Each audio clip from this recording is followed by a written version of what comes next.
Hello and welcome to Special Edition. I'm your host, Craig Stevens. During this show, we'll take a look at the Guardian Ad Litem program. My guests today are Circuit Director Michelle Canaday and Judge James Martz, both of the 15th Judicial Circuit. Well, welcome. Thank you for having us. Oh, we're pleased to have you. Well, let me ask you right off the top, if I could, both of you, what important role does the Guardian Ad Litem program provide?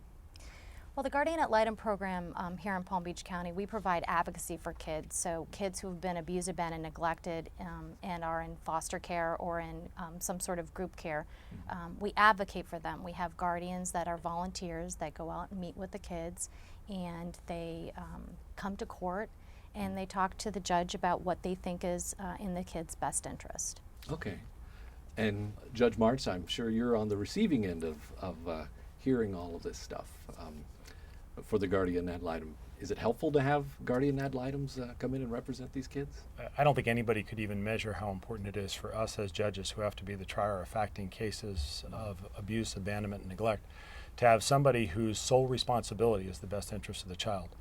It's oftentimes in a dependency case we'll have as many as 10 lawyers at the table by the time everybody's represented, and yet there's only one lawyer in the room, one Guardian Ad Litem in the room who are aligned to the best interests of the child only, with no other loyalties in the room. So it becomes an incredibly respected voice, and the voice that we truly learn to trust in not having any ulterior motives or anything other than wanting the child to be a success. Yeah, I can imagine that would be vital in a It is. situation like that. What are some of the statistics in our community that necessitate this program? And give us a little bit of insight on the history of the Ad Litem program. Well, here in Palm Beach County, we have 1,700 kids who are in care. So those are kids that are somehow in the dependency system. So they've either been sheltered from their parents or they're still at home with their parents, but they're receiving services from the county and our child welfare agency. Okay. And the Guardian Ad Litem program itself, we have 1,200 kids that we actually serve. And of those 1,200 kids, we have about 340 kids who actually don't even have a Guardian Ad Litem now. We do have advocates for them. We have people who are on staff who are actually state employees. And then we also have some county employees that the county provides. And the county does provide us workspace we're in the courthouse, and so we do have workspace from the county. And we have of course, some kids are in foster homes. Other kids might be in group or specialized care. We might even have some kids who are in residential treatment where they're in a mental health facility. I see. And then we do have some kids who are actually at home with their parents, and those kids have been deemed able to stay home with their parents with services put in place. So they may have somebody who comes out to their house weekly to monitor them, to make sure that they're doing whatever services they need to do. I see. How long has the Guardian Ad Litem program been around? Well, basically in Florida, other programs in other states, so it's called CASA in other states, but here in Florida it's called the Guardian Ad Litem program. And we did start getting funding from the legislature in the 80s and early 90s. Okay. And it started out actually out as a pilot project to see if it would benefit kids here in the state of Florida, and they found that it did, so they did start funding it at that time. Of course, we've never been fully funded. We're still not fully funded by the legislature. We do try to get grant money from other places, and we're always working on grants. And we do have a nonprofit that also does help called Speak Up for Kids here. It's in Palm Beach County, and they do provide us some funding for kids too. I see. Okay.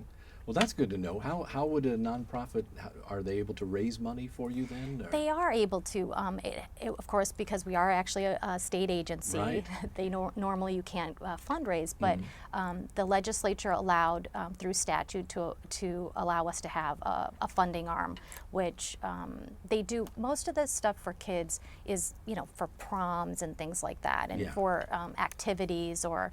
Just yesterday, I got one of my social workers came in and asked for some money for formula. So we even have issues. We're providing necessities as well. So we do fundraise for that, and that's good. Yeah, it's very helpful, and the guardians come to us and ask us for they'll they come in and they fill out a form and they say, listen, my child needs new shoes. Of course, school just started, so I get a lot of requests for school supplies and things like that. Special things, we've had kids that have fundraised to go to Europe, so sometimes we'll have, guardian funds for that, and then we also ask, them to contribute, and they end up fundraising and other options as well.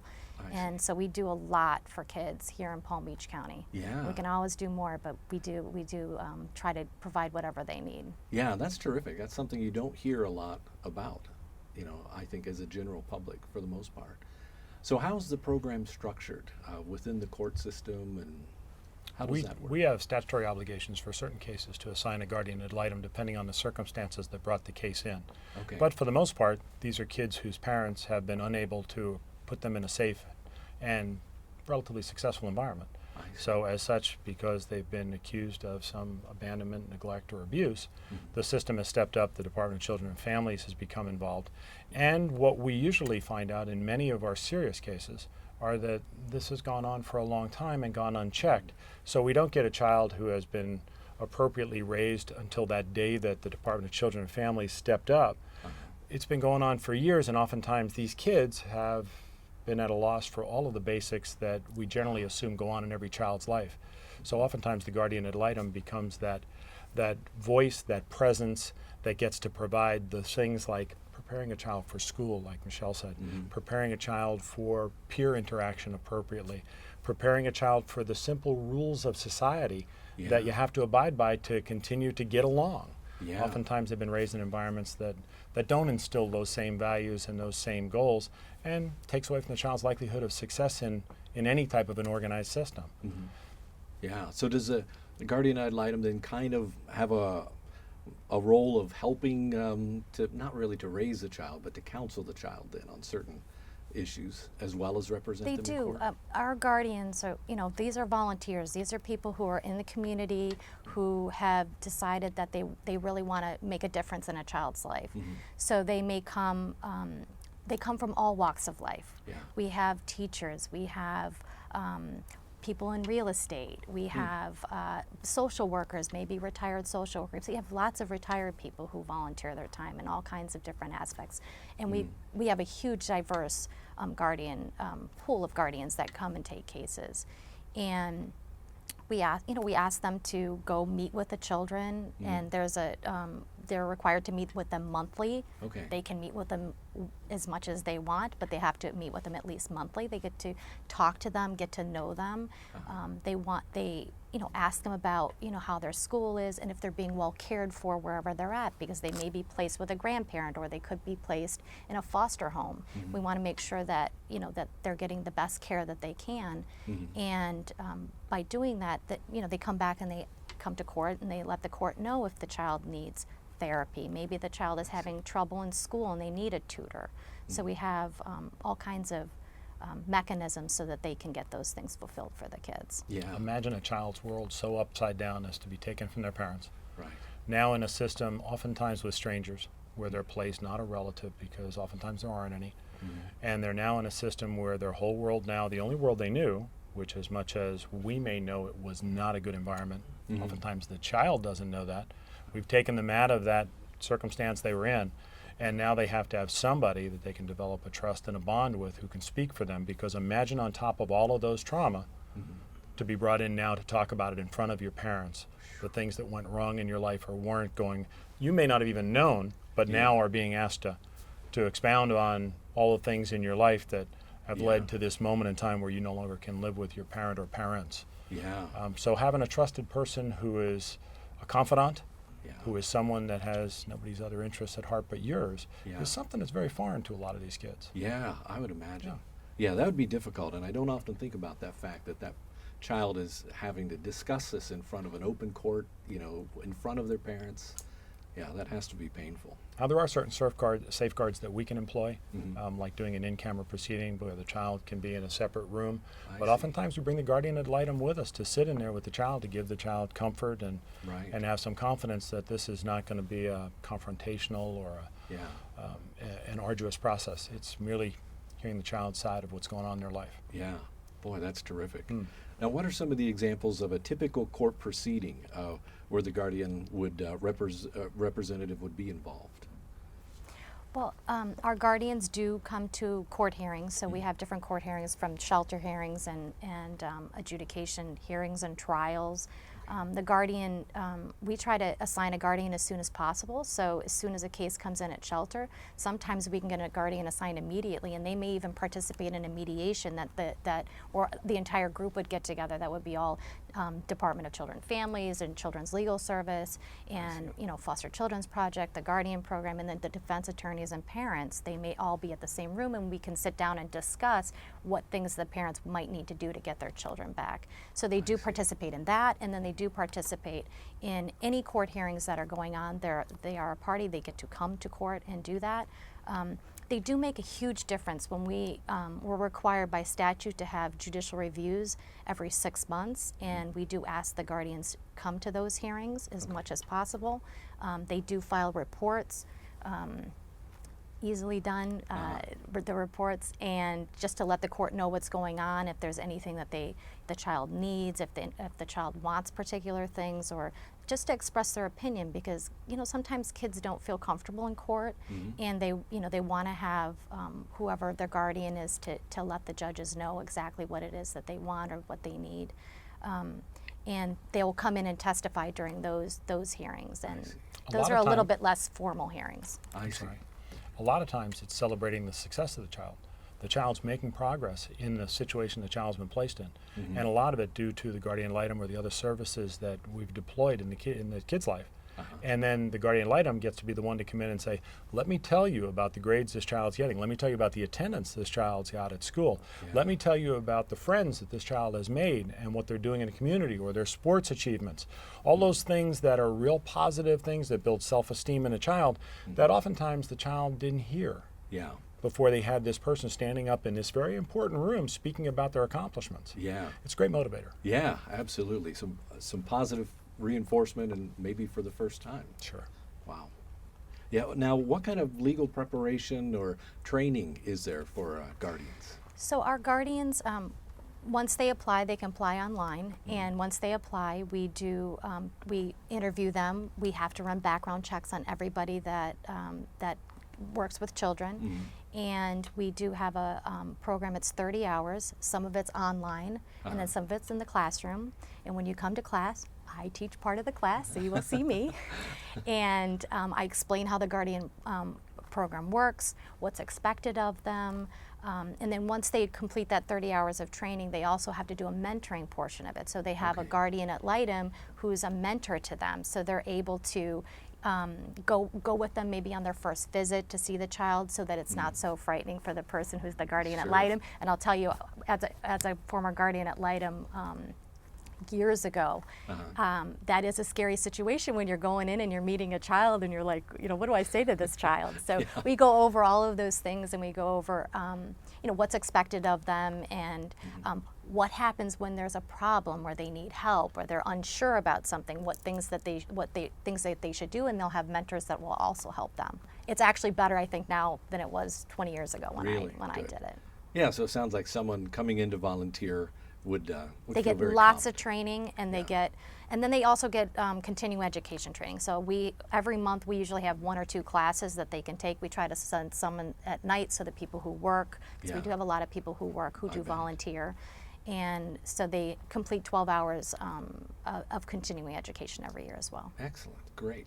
Well, let's take a break, and when we come back, we'll learn more about the Guardian Ad Litem program with Michelle Canaday and Judge James Martz.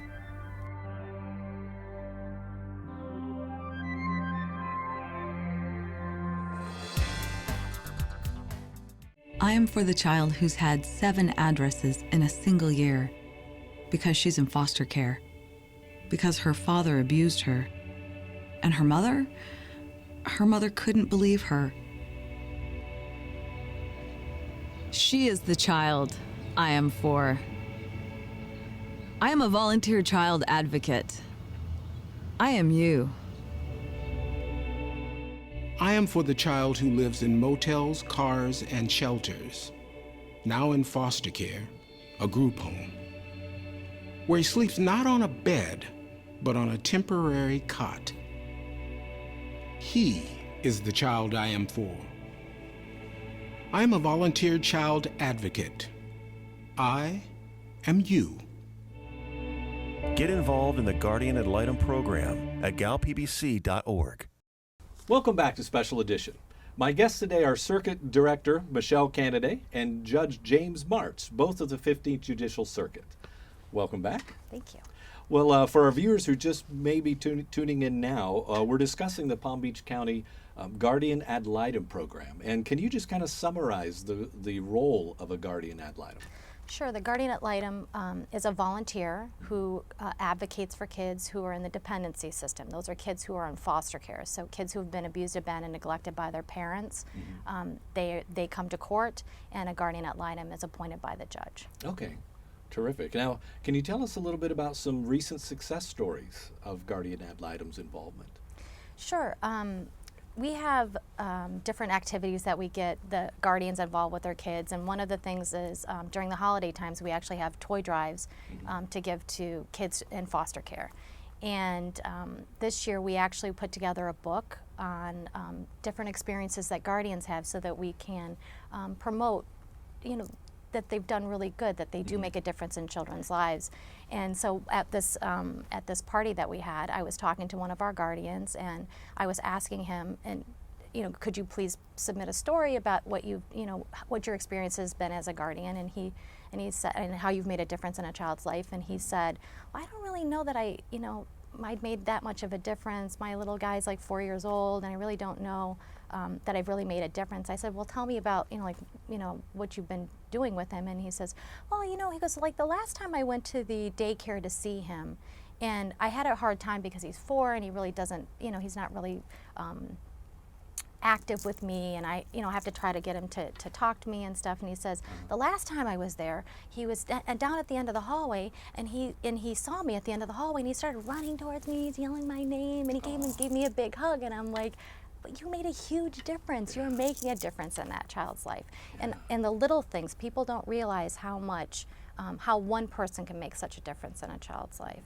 I mean, I'm actually an example of that. I actually grew up in foster care in Wisconsin, and it made a huge impact on what I wanted to do with my life, and that is why I do what I do with the Guardian program, and making differences in kids' lives. Even when I was a guardian in Broward County, I also had lots of cases, and those cases are, I was really helpful and instrumental in returning a child to their family. The family's done a really good job in trying to get their child back. They did everything that they were asked to do, and going in there and advocating for the child. On that particular day, the judge actually returned the child based on testimony that I gave about what I had found. So every day people are making a difference. Guardians make differences in kids' lives. Yeah, that's a powerful example. Wow. Judge Martz, does anything come to mind for you as far as a success story from your side of the bench? I think one of the biggest things that works well within the system of dependency in Palm Beach County is that the Guardian Ad Litem oftentimes knows about resources that are available for the child with a particular need that I might not know, maybe even others in the courtroom are not aware of, and they'll bring it to the court's attention that the child has a particular specified need and a resource, because there's a lot of people telling us what the child needs. We need people that are telling us where we get it, which service it is. In Palm Beach County, we're very fortunate to have a lot of really well-meaning charities and services for kids, but keeping a handle on them all is a challenge. Right. And that's oftentimes the Guardian Ad Litem that'll speak up because they're well aware of how many programs and the types of programs that are available throughout the county for a special needs kid. What ongoing responsibilities are expected of a person who's volunteering to be a guardian? We would expect them to visit their child and to really try to build a good rapport with their child. I know we have a lot of teenagers that are in desperate need of Guardian Ad Litems, and they move a lot. Our kids move a lot, so we have needs for kids in other counties too, because we have kids here that are that were sheltered in Palm Beach County but may be living in another county. So we're always asking guardians to become involved. That doesn't mean they have to drive to another county, but it means to do things that to check up on things, to make sure that they're getting their counseling, make sure they're getting their counseling on time, make sure that they're getting clothing vouchers and things that they need, and how their school is going. That means talking to therapists and talking to the school resource people to make sure that they're at grade level, and if they need tutoring, and letting the court know exactly what it is that they need. I see. Yeah, so staying on top of the child's needs. And Absolutely. yeah, that makes sense. Some of them are pretty simple things. The kids that we have in the system, oftentimes we tend to think that kids get raised like we do because it's our experience. Yeah. These kids aren't.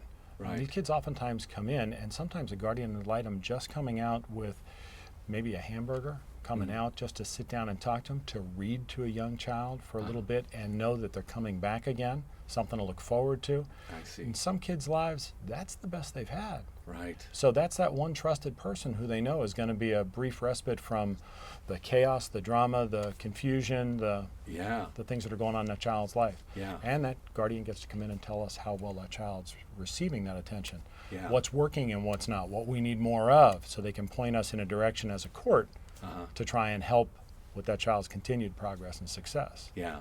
Yeah, what a great program to have somebody that's, that their goal is to make sure that child is okay. Obviously the court, that's their goal, I would think, as well, but also you have to look at rights of parents and all that kind of stuff as well. So Everybody else is duking it out. It's an adversarial system. Yeah. So we've got parents, attorneys in there that are standing their ground for the parents. We've got the attorneys that are sometimes assigned from legal aid in the Juvenile Advocacy Project or in the Foster Children's Project. We've got a lot of players, but everybody has a particular task that they're trying to achieve for their client. The Foster Children's Project and Juvenile Advocacy Project for the child, but they represent the child. I see. There's a unique nature to the Guardian ad litem program. They don't represent the child per se. If the child says, I want a pony, all right, the guardian ad litem doesn't come in and say, child wants a pony. Right. The guardian ad litem's going to come in and say, well, the child says he'd like a pony, but being he's living downtown in West Palm Beach in an apartment building, we're thinking maybe that's not the best idea. So it's that voice of reason, it's that voice of logic, it's the best interest of the child, not just the child's wishes. Yeah. Incredibly important distinction in this minutia that goes on between what your role is and what it's not. Yeah, absolutely. And it's very easy to see how that could get lost Yeah. in a system like ours. Absolutely. So, Absolutely. now, can anyone be a guardian ad litem? As long as they pass a background check and they do go through the training and they're a suitable person, absolutely anybody. You don't have to have any kind of background. You don't have to have had children. You didn't have to be a teacher. You could be any kind of background. We love to have as much voice as we can in diversity, and you never know, maybe the person's an engineer and they end up getting assigned to a kid who wants to be an engineer, who would be a great mentoring experience for them. Yeah. So we do try to match kids with volunteers if we think there's some sort of interest. Like we do have volunteers that may have had kids who are autistic. So we might try to find them a child who's in the system that might be autistic because they have all this background, they know a lot of knowledge about that. So we do try to match that up. That's but excellent. as long as you have 8 to 10 hours that you'd like to devote every month to a child, advocating for them and speaking for them, you're welcome to apply. That's excellent. And that doesn't seem like a lot, 8 to 10 hours. If you could see the face of a successful guardian ad litem, who oftentimes aren't even speaking by the time they've achieved the success, they'll sit in the back row, they'll watch as other people describe the successes of this child, where the child is now. And you see on their face that they have tremendous pride in knowing that they were a significant factor that led to where that child is now. And just the pride that you can see them wearing on their face. They don't even have to talk to me. A lot of times they do, but there's a lot of times when I watch the guardian ad litem just watch that child speak to me directly, something sometimes that they hadn't done before, and talk about their successes and their future plans and their optimistic view of their future. You'll see that guardian with a tremendous amount of pride sitting in the back of the room saying, I played a significant role in that. Yeah, I bet. Yeah, that's got to be rewarding. It is. So It is. Excellent. Well, speaking of rewarding, how would you, or can you guys describe, one of your most rewarding experiences with the program? Having interactions with the guardians and really talking to them about how they make a difference in kids' lives and encouraging them. because the system can be frustrating Yeah. at times, and and you do see that it can be extended. Kids in foster care in Palm Beach County, the average time that they spend in care is 18 months. So that's a long period of time, and it is a court process, and there is due process, so there is a time frame in which things happen, and it's unfortunate. Kids, it should be done today. Things for kids should be done right now, but Right. that isn't always the way that it goes. Yeah. And so encouraging them, continuing to encourage them in advocating for their kids, working out problems, if there's situations that, because as a guardian at Litem, we actually work as a team model. So we have the guardian who's the volunteer, and then we have a social worker who's also a state employee, and then we have an attorney that also works with them. So getting them to work as a team is really, I like that aspect of the Guardian Yeah. program, working with the volunteers, because they make such a difference for our kids. Yeah, absolutely. Judge, do you have something that comes to mind as far as rewarding experience working with guardians? I can tell you now, I don't even remember the guardian's name, but I can remember a guardian who was bound to determine this child was going to be a success. She saw in this child an intelligent child who did not have the background to be successful in school. And she got involved in that child's life and ensured that the child was in appropriate classes, was down meeting with the Really? guidance counselor, down meeting with the teachers on a regular basis until the child got up to speed, and then just kind of sat back and enjoyed the successes of a child who was more than capable but was never given the opportunity to be successful. And watching that happen is absolutely incredible. Yeah, that's spectacular to see that kind of a transformation. And she would not take no for an answer. This child was Is that going to be right? successful. Wow. Yeah. That's terrific. Yeah. And what kind of an impact would you say, or what would you say is the most significant impact, just in a sentence or two, that a guardian could have on a child's life? I think a guardian can actually completely change the direction a child's going in. I mean, you have kids who are teenagers who may not have anybody advocating for them, and just them spending time with that child and telling them that they can be successful, that they can be a productive person in society, that they can go to school, that they can go to college, because there are plenty of kids here that don't think they have the ability to go to college, and that's just a shame. Yeah. And our guardians advocate that for them all the time, and build their self-esteem and their self-respect, and really get them on the right track. Yeah. Yeah. Judge, do you have anything to add to that? They instill a value in the child that oftentimes the child has not had instilled in them in their life to that point. They talk about their ability to be successful in whatever they choose. And whether it be vocational, whether it be raising a family, whether it be any number of different opportunities. I think they get a role model of sorts, Right. a vision for the future that's not as bleak as the one they were taken from. Right. It's the if they could do it, I can do it type syndrome. And I think that's what our guardians at Litem's instill in them. Yeah, excellent. What a powerful way to make an impact on people's lives.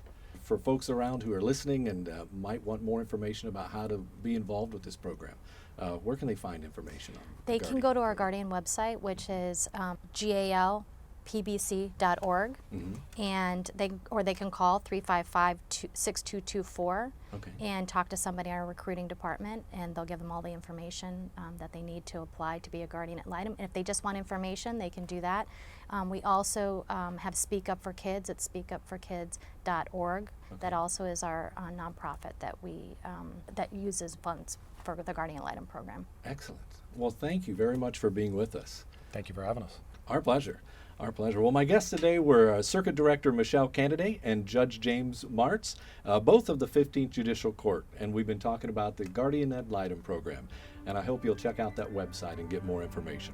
And thank you for being with us. We hope you'll join us again next time for Special Edition.